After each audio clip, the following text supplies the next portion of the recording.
मान लूंगा कि प्रियंका गांधी जिम्मेदार। प्रियंका की जिम्मेदारी तय करना, देखिए मैं प्रियंका की ना मैं प्रियंका गांधी को जिम्मेदार बता रहा हूं ना प्रियंका गांधी को कारण बता रहा हूं। मेरा पॉइंट यह है कि कांग्रेस का डिबैकल हुआ है।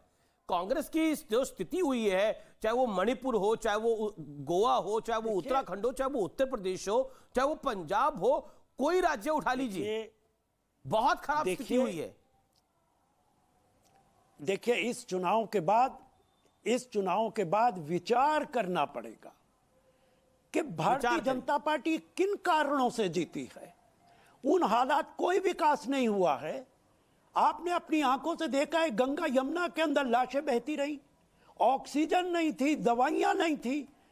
भारतीय जनता पार्टी का एमएलए बलात्कार के अंदर जेल के अंदर है। जी सुधांशु त्रिवेदी इसका जवाब देना चाह रहे हैं। सुधांशु त्रिवेदी, मंत्री के बेटे ने किसानों पे गाड़ी चला दी, लेकिन उस इलाके के अंदर सारी की सारी सीटें बीजेपी जीती है। हाथरस में भी जीती, लखीमपुर में जीती, किसान बेल्ट में जीती, गन्ना बेल्ट में जीती। क्विकली एक रिएक्शन में ले लेता हूं सुधांशु त्रिवेदी से। सुधांशु जी, प्रधानमंत्री मोदी देखिए बार बार राशिद अलवी जी लाशों की बात करते हैं। देखिए बार बार राशिद अलवी जी आप लाशों की बात करते हैं। अभी कई चैनल्स ने दिखाया फरवरी 2022 में उसी साइड से खड़े होकर वैसे ही लाशें। कारण क्या है कि उत्तर प्रदेश में बहुत से ऐसे समुदाय थे जहां यह परंपरा थी गंगा में लाशों को प्रवाहित कर देने की। जब से पर्यावरण के कारण वह रोक लग गई तो वो गंगा के किनारे उन लाशों को दफना देते थे। फरवरी 2022 में वो दृश्य दिखाए गए। उन्हीं चीजों को जिस प्रकार से उपयोग दुरुपयोग किया गया, इसलिए मैं कह रहा हूं आपने हाथरस को बड़ा दिखाने का प्रयास किया, आपने लखीमपुर दिखाने का प्रयास किया। मैं सुधांशु आपको रोकूंगा। प्रधानमंत्री मोदी और जेपी नड्डा कार्यकर्ताओं का अभिवादन स्वीकार कर रहे हैं। यतेंद्र हमारे संवाददाता है। यतेंद्र,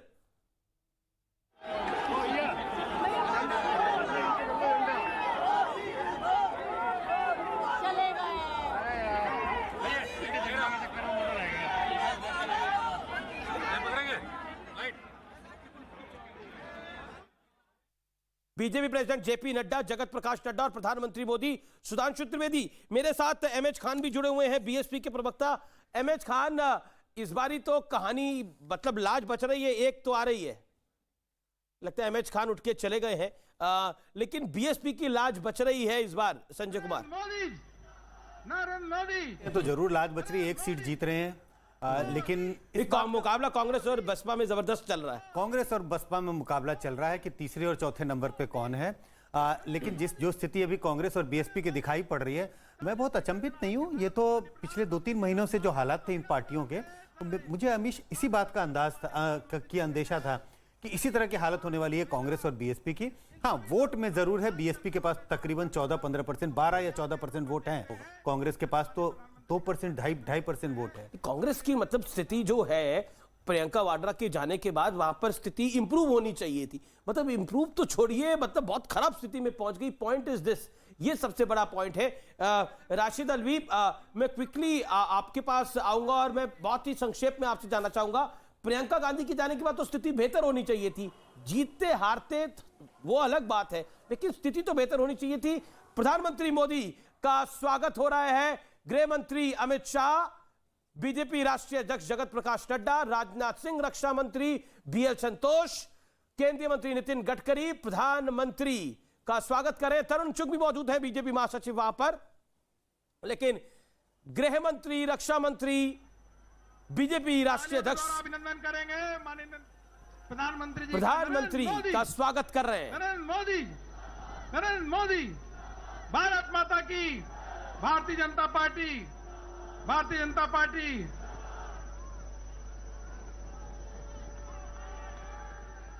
प्रधानमंत्री मोदी बनारस से सांसद भी हैं, और आप देखिए उत्तर प्रदेश वो धरती है जो 2014 से पहले भारतीय जनता पार्टी के लिए बंजर थी, यानी पॉलिटिकली। और अमित शाह ने 2013 से वहां पर जो मेहनत करी, उसके बाद 2014 में जबरदस्त तरीके से जीत हासिल हुई। बीजेपी के 70 से ज्यादा सांसद जीत के आए। फिर 2017 का विधानसभा चुनाव अमित शाह की अगुवाई में बीजेपी जीती। उसके बाद योगी आदित्यनाथ को सीएम बनाया। 2019 में सपा बसपा सब मिल गए, लेकिन बीजेपी ने फिर वहां बाजी मारी, 64 सीटें जीत के आई। और 2022 में बाबा योगी आदित्यनाथ, महंत योगी आदित्यनाथ ने इतिहास बना दिया नरेंद्र मोदी की अगुवाई में।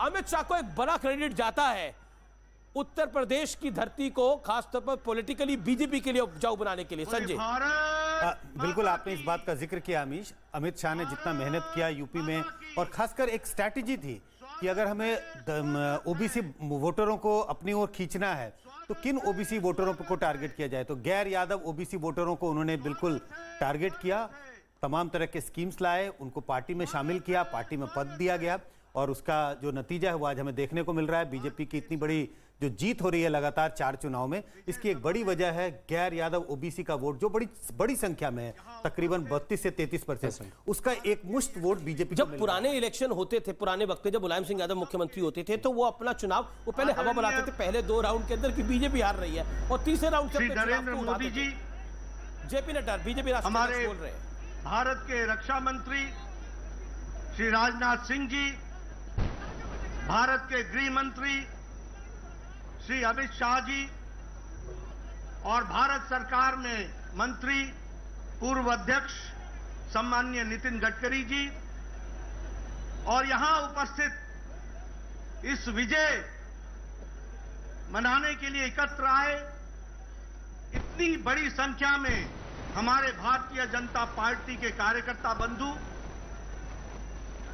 और मीडिया और इलेक्ट्रॉनिक मीडिया और प्रिंट मीडिया के मेरे साथी, ये हम सबका सौभाग्य है कि आज चुनाव के नतीजे जो भारतीय जनता पार्टी के पक्ष में एक तरफा आए हैं, उसके विजय यात्रा के क्रम में आज इस सभा में इतनी बड़ी संख्या में सब आकर अपने यशस्वी प्रधानमंत्री जी का स्वागत करने, अभिनंदन करने आए हैं।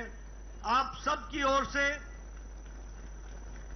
और करोड़ों भारतीय जनता पार्टी के कार्यकर्ताओं की ओर से मैं भारत के यशस्वी प्रधानमंत्री आदरणीय नरेंद्र मोदी जी का हार्दिक अभिनंदन करता हूं, स्वागत करता हूं।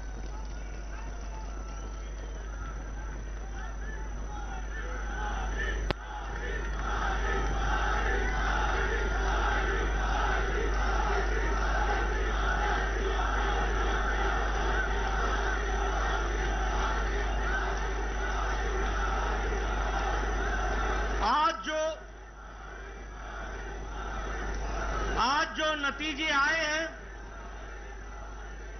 जिसमें हमें एक तरफा भारत की जनता का 4 राज्यों का जो आशीर्वाद मिला है, ये आशीर्वाद में जो योगदान भारत की जनता ने किया है, वो इस बात को बताता है कि आदरणीय यशस्वी प्रधानमंत्री मोदी जी के द्वारा चलाए गए कार्यक्रम, उनके द्वारा प्रतिपादित किए गए नीतियां, इन नीतियों को फिर से देश की जनता ने चुनाव में जीत हासिल करा करके मुहर लगाई है। इस बात के लिए मैं मतदाताओं का अपनी ओर से हार्दिक धन्यवाद देता हूं, और साथ ही साथ प्रधानमंत्री मोदी जी का अभिनंदन करता हूं कि उनके नेतृत्व में एक बार फिर से एनडीए, एक बार फिर से भारतीय जनता पार्टी को प्रचंड जीत हासिल हुई है, और लोगों ने उनकी नीतियां और उनके कार्यक्रम को मुहर लगाई है।